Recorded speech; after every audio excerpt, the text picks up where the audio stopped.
Guys, assalamualaikum warahmatullahi wabarakatuh. Berjumpa lagi di YouTube channel aku. Di video kali ini aku akan mengajak teman-teman membahas tentang sebuah wabah atau pandemi. Dia nggak tahu tentang wabah atau pandemi. Apalagi sekarang kita sedang berada di tengah wabah COVID-19. Ngomong soal wabah atau pandemi, kira-kira apa yang ada di pikiran kalian kalau kalian mendengar kata wabah atau pandemi? Aku dengar kata pandemi atau wabah yang ada di pikiran aku tuh penyakit yang mematikan, atau kelaparan, atau batuk, flu, pilek, dan lain sebagainya. Ternyata nggak gitu juga guys. Kita zaman dulu, sebelum kita hadir, sebelum orang tua kita merencanakan kehadiran kita di bumi, ada beberapa wabah atau pandemik yang unik banget dan berbeda dengan yang kita pikirkan saat ini. Ini tuh nggak kayak wabah-wabah pada umumnya, justru kayak aktivitas yang biasa kita lakukan. Percaya nggak? Awalnya juga nggak percaya, tapi yuk simak ceritanya. Pertama adalah wabah menari. Kalian pernah berpikir nggak sih menari menjadi sebuah wabah? Jadi pada tahun 1518, kota Strasbourg,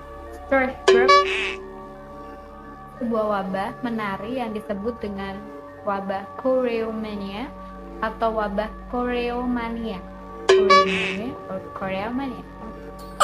Wabah menari lah ya. Cerita ini bermula pada tahun 1518. Ada seorang perempuan yang keluar dari rumahnya, terus dia menari. Menari tuh nggak ada musik, dan zaman dulu kan nggak ada headset, nggak ada earphone kan. Dia keluar ke jalanan, terus dia nari-nari gitu, diliatin sama orang-orang, ini orang karena apa? Mungkin kalau zaman sekarang, dia lagi main TikTok. Nah, mikirnya paling dia lagi menang lotre kali ya. 10 menit, 15 menit lah ya. Ternyata tuh ditungguin tentang itu sampai sehari, 3 hari nggak selesai. Hari nari sampai badannya berdarah-darah, lecet, badannya nggak enak, berdarah-darah, sampai akhirnya dia dibawa ke tempat suci di pegunungan Vosges buat diobatin karena tetangganya ngira dia kesurupan. Menurut John Waller, seorang ahli sejarah kedokteran di Michigan University, adalah yang dialami oleh perempuan tadi menari-nari ini kurang lebih dalam waktu 1 bulan itu udah ada 400 orang yang mengidap gejala tadi. Setelah si perempuan pertama ini kena, terus 400 orang selanjutnya nari-nari sampai badan mereka lecet, berdarah-darah, bahkan sampai mereka tuh kena serangan jantung dan akhirnya mereka meninggal karena menari berhari-hari. Dan diperkirakan setiap harinya tuh kurang lebih 15 orang sekarat sampai mereka meninggal. Nah, para ilmuwan saat itu tuh mencoba untuk meneliti kira-kira tuh mereka kenapa sih sampai mereka tuh menari-nari, apakah ada wabah atau bagaimana. Sampai akhirnya ditemukan beberapa perkiraan penyebab si wabah menari ini. Pertama adalah ergot. Aku nggak tahu bacanya benar gimana. Tulisannya ergot. Ergot ini adalah penyakit jamur pada batang gandum yang lembab, bukan delusi, kejang-kejang, dan guncangan yang hebat. Menurut teori tersebut, itulah penyebab kenapa orang sampai menari-nari, karena jamur tadi. Ada dugaan lain nih, nggak cuma itu. Selanjutnya adalah kultus sesat. Jadi ada teori yang beranggapan kalau wabah menari ini tuh adalah kultus sesat. Teori ini nggak bisa dibuktikan kebenarannya sih, jadi dia nggak valid juga. Juga yang beranggapan bahwa perubahan kehidupan di kota tersebut mengakibatkan wabah pada masyarakat. Dari wabah ini, dunia sedang berada dalam ketidakpastian, kelaparan, terus kekeringan, gagal panen, penyakit, mempengaruhi keadaan psikologis masyarakat saat itu. Kondisi spiritual masyarakat yang tidak stabil sehingga menyebabkan tekanan psikologis, jadi ada perilaku-perilaku yang nggak bisa terkendali. Akhirnya pada tahun 1518 pada awal September, wabah ini berakhir dengan sendirinya. Wabah ini sudah berakhir, amin. Selanjutnya adalah wabah tertawa. Wabah ini berawal pada tanggal 30 Januari tahun 1962 di Asrama Putri di desa Kasasa, Tanzania, Afrika Barat.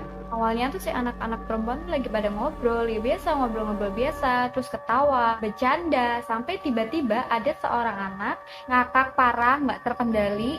Temennya tuh pada ngeliatin. Teman-temannya di sebelahnya tuh pada ketawa gitu loh. Kayak kalian pas lagi ngetawain teman kalian bercanda tapi nggak lucu, kayak awalnya cuma ketawa pelan gitu doang, sampai lama-lama dan anak yang tadinya cuma ketawa kecil akhirnya tuh kayak ketawa kebak-bak gitu, kayak kalau kalian di situ tuh bisa bilang karma is real. Akhirnya mereka ketawa semua, ketawa bareng-bareng. Tapi masalahnya ketawanya tuh nggak cuma semenit 2 menit, cuma sejam 2 jam, berhari-hari, bahkan sampai berbulan-bulan. ketawa terus. Ih, ngeri banget kan.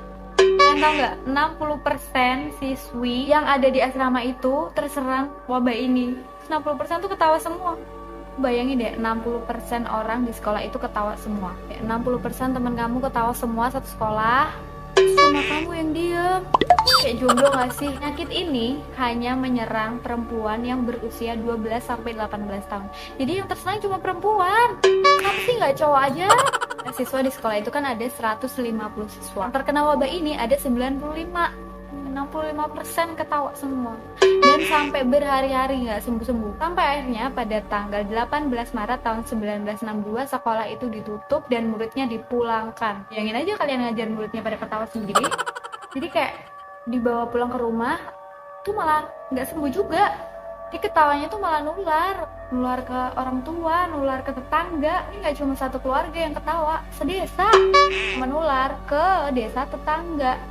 217 warga desa tetangga tertular penyakit tersebut dengan spesifikasi usia yang sama, 12-18 tahun. Aneh kan? Sekolahnya ini kayak menerapkan PSBB gitu loh, pembatasan sosial berskala besar.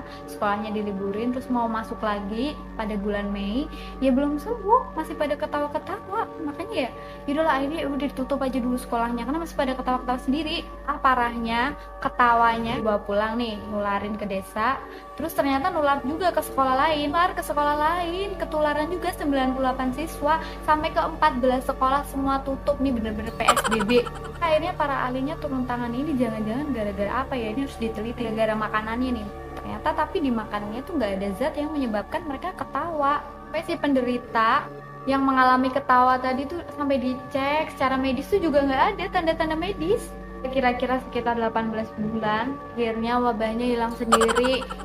Akhirnya mereka sembuh sendiri, ketawa-ketawa lagi, tiba-tiba sembuh. Penuh misteri.